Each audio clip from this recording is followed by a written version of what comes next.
Welcome to Conspiracist. Glad to be here. Today we're diving into something pretty intriguing. You've brought materials focusing on a specific hypothesis. The idea that governments might be, well, intentionally hiding evidence related to the Mandela Effect mysteries. That's the core question, yes. It's a complex topic. For anyone maybe less familiar, the Mandela Effect itself refers to when large groups of people share the same specific false memory. Exactly. The name actually comes from Fiona Broome, who realized she and many others vividly remembered Nelson Mandela dying back in prison in the 1980s. Which, of course, didn't happen. He passed away in 2013. Correct. But Broome found hundreds, maybe thousands, shared this distinct incorrect memory. That sparked all sorts of theories, including parallel realities, alternate universes. But today we're focusing squarely on this idea of potential government concealment based on the sources provided. And to really assess that hypothesis, we need to start with the basics. What is a false memory, psychologically speaking? Okay, so it's essentially remembering something that just didn't happen, or remembering it wrong, or getting the details mixed up. It's not necessarily lying. It's a genuine feeling of recollection about something inaccurate. And psychology research shows this is surprisingly common. Like that study you mentioned about The Office. Yes, the office schema study. Participants were put briefly in a room designed like an office. Later, they were called seeing items typically found in offices like books, maybe even if those specific items weren't actually there. So our brains kind of fill in the blanks based on expectation. That's a good way to put it. Our existing knowledge, our schemas create a framework, and memory can conform to that framework, sometimes incorrectly. There was another study, too, wasn't there? About a staged robbery. Uh-huh. That one was quite revealing. They staged a robbery, and some witnesses saw it live, others watched a video later. And the video watchers were more accurate. That seems counterintuitive. It does, initially. They recalled more details correctly. But here's the key part. Both groups showed false memories.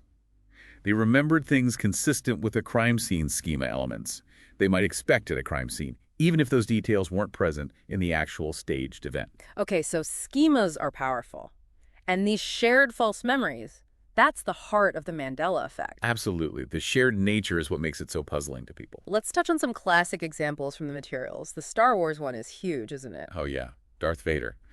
Everyone seems to remember Luke, I am your father. But the line is actually, no, I am your father. It's slightly different, but millions remember the Luke version. It's one of the most cited examples. Another very common one is the Fruit of the Loom logo. The cornucopia. People swear there used to be a cornucopia, horn of plenty, spilling out fruit in the logo. They do. But historical logos show it was never there, just the fruit. And then there's the Sinbad genie movie. Shazam. Yes. A whole cohort remembers seeing a movie in the 90s where the comedian Sinbad played a genie. Often confusing it, perhaps, with Shaq's Kazam.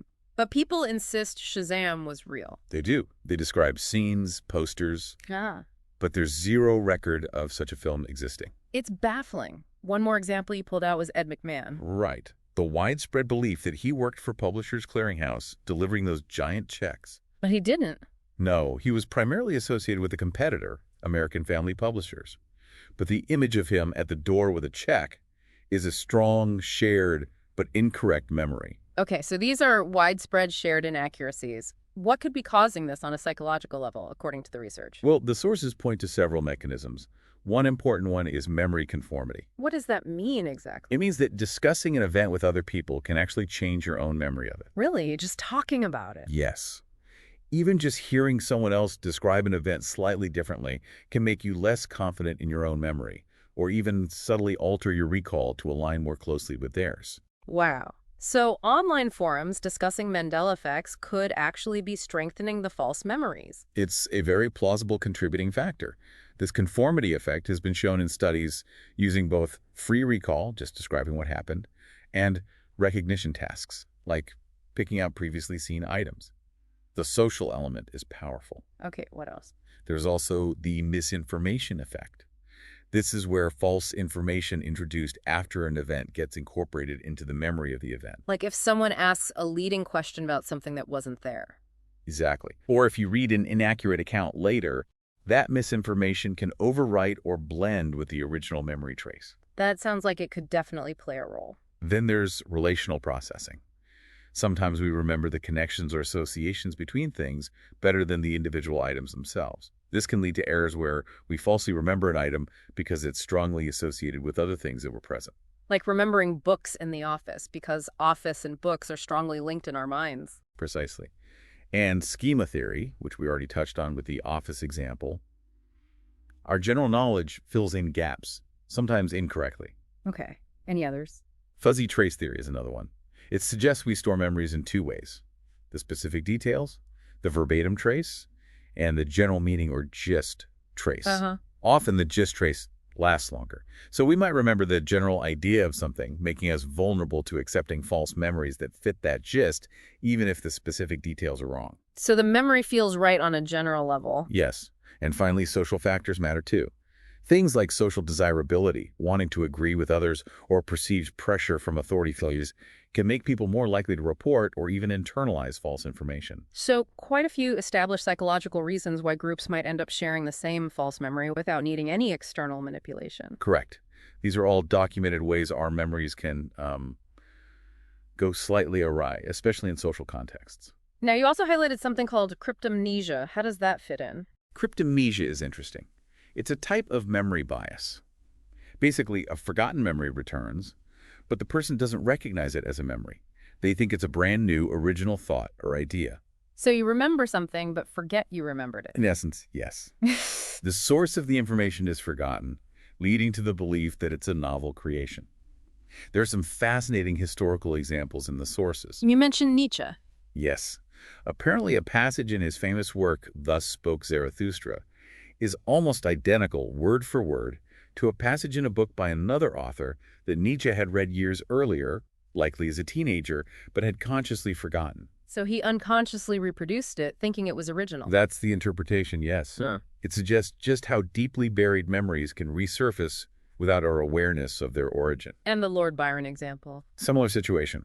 His work Manfred has strong resemblances to Goethe's Faust, but Byron insisted he'd never actually read Faust. Whether true or not, it points to this possibility of unconscious absorption and later recall. Helen Keller, too, right, with the Frost King. Indeed. Her story turned out to be very similar to a fairy tale that had been read to her years before she wrote it. She had no conscious memory of hearing it, leading to difficult accusations of plagiarism. It shows how real that forgotten memory can feel. Absolutely. Robert Louis Stevenson apparently had a moment of realization about Treasure Island, suspecting parts of it came unconsciously from Washington Irving's work he'd read long ago. And there's a more modern example with an Israeli songwriter, Naomi Shimer. Jerusalem of Gold. That's the one. She later realized its melody partly echoed a bass lullaby she'd heard years prior and forgotten. It wasn't deliberate, it was cryptomnesia. The sources also mentioned the movie Inception. Ah, yes, the fictional example. Mal's character develops this unshakable false belief that the real world is still a dream after spending subjective decades in limbo. It's fiction, of course, but it illustrates how a deeply implanted, perhaps forgotten idea can become a core part of someone's perceived reality. So cryptomnesia could suggest that the strong feeling of certainty some people have about Mandela effects might stem from unconsciously recalled but maybe inaccurate or misattributed information, rather than a reflection of an alternate reality or manipulation. It's certainly another plausible piece of the puzzle, rooted in known memory processes. The feeling of certainty doesn't automatically equate to factual accuracy. Okay, let's pivot now to the main hypothesis. The idea of intentional government concealment. Is there a plausible motive based on the materials? Well, one could speculate, couldn't they?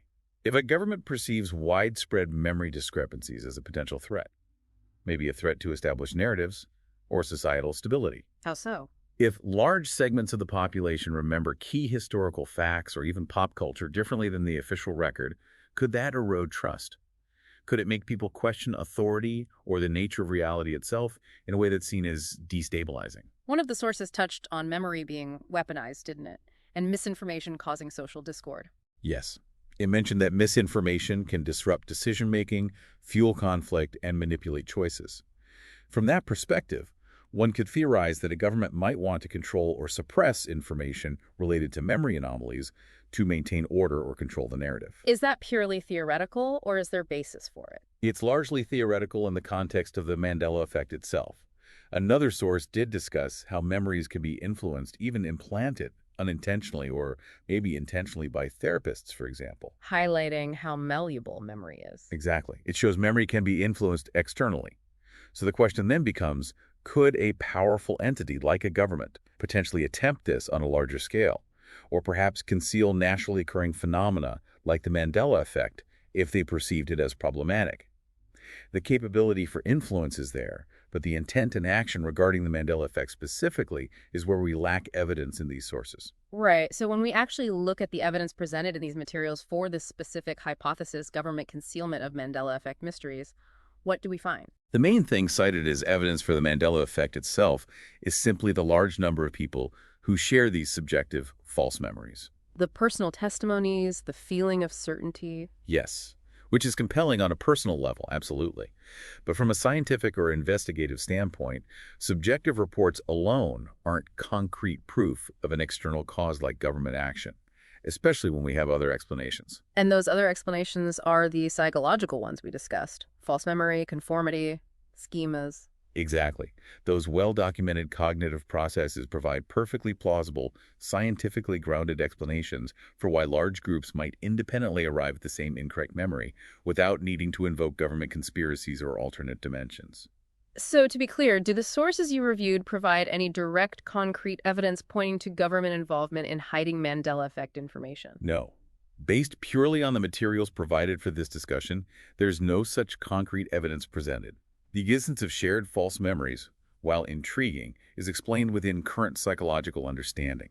And cryptomnesia adds another layer, suggesting the strong conviction might come from forgotten sources, not necessarily suppressed truths. Correct. It offers another internal, cognitive explanation for the phenomenon's felt reality, separate from any external manipulation. So wrapping up our analysis based on these sources, the idea of governments hiding Mandela Effect information is, well, a compelling narrative. It captures the imagination, certainly. It speaks to anxieties about control and hidden knowledge. But the available information, focusing on the psychology of memory, suggests the more likely explanation lies in the known fallibility and suggestibility of our own minds. Based on the research discussed in these sources, yes. The principles of memory formation, distortion, and social influence seem sufficient to account for the core phenomenon. Which leaves us and our listeners with a pretty profound question, doesn't it? Indeed. How do we navigate this? How do we tell the difference between a genuine memory, the subtle influence of others or misinformation, our own cognitive biases, and, for those who believe, the possibility of something more profound or even hidden?